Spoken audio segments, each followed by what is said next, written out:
Bonjour les CM1. Donc nous allons travailler aujourd'hui sur les polygones. Vous avez déjà commencé à y travailler par un travail qui était un prérequis, c'est-à-dire des choses que vous avez dû consolider en CE2.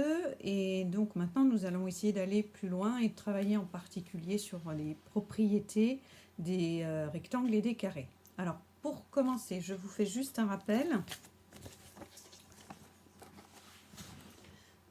Donc, vous deviez retenir dans la leçon ce qu'était un polygone.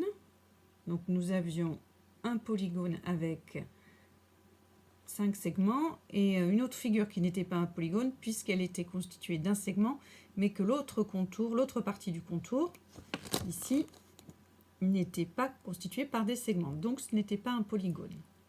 On vous avait aussi réexpliqué que A, B, C, D, E constituaient des sommets, qui sont ici nombre de 5, et que nous pouvions appeler les différents côtés par les noms des sommets. Donc,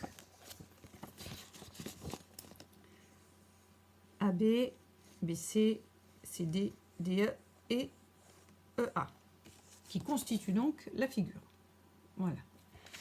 Donc, on va essayer d'aller plus loin avec le travail de recherche là, que vous avez dû faire seul. Vous allez donc voir si ce que vous avez trouvé au brouillon correspond aux réponses que je vais vous donner.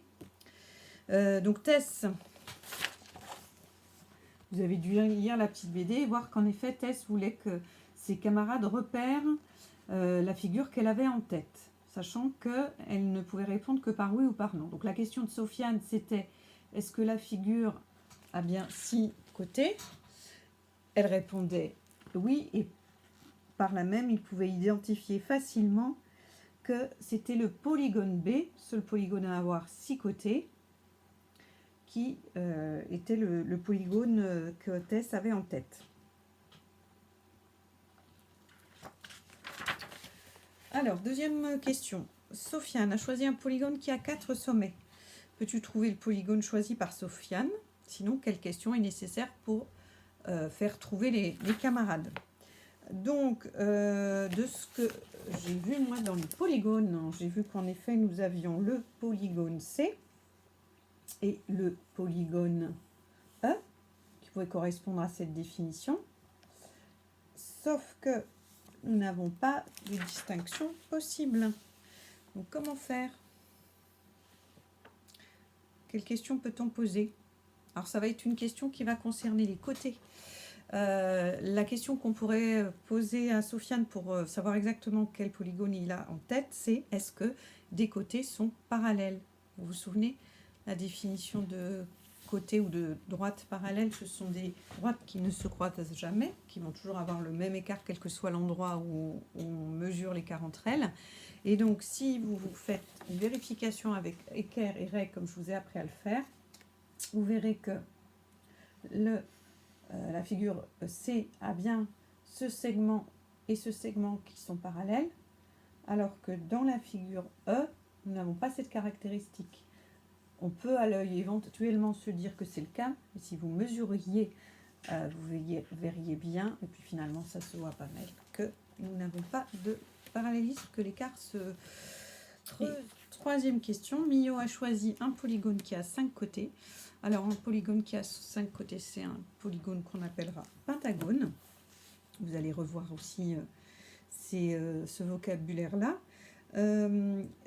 Par rapport aux côtés, aux figures qui ont 5 côtés, nous allons avoir la figure A et la figure D. Alors là, qu'est-ce qu'on peut avoir comme distinction possible? Donc, on regarde s'il n'y aurait pas des segments parallèles. A priori, non. Et on va du coup regarder les angles. C'est une autre possibilité de distinguer des figures. Alors, vous remarquerez donc en utilisant votre équerre que vous avez un angle droit au pentagone A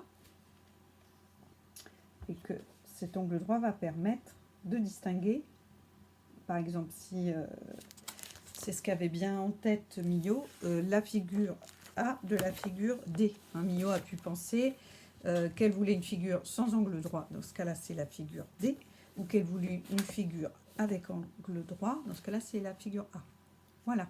Donc là, nous venons de voir, en résumé, comment est-ce qu'on pouvait distinguer des figures qui ont les mêmes nombres de côtés par soit des angles différents, soit des angles droits, soit par des segments qui pourraient être éventuellement parallèles.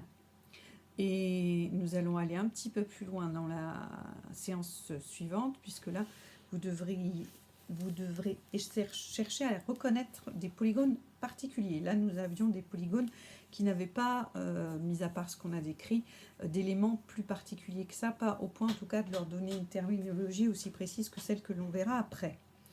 Je voudrais que vous remplissiez l'exercice 1 pour réviser le vocabulaire, puisqu'il s'agit de placer le mot sommet, le mot côté, le mot polygone et le mot côté opposé. Et ça concerne une figure nommée A, B, C, D, E. Voilà. Bon, ben, je vous laisse faire ce travail et je vous dis à bientôt. Pour la question 1, c'est bien le polygone B comme Brigitte qui a bien 6 côtés.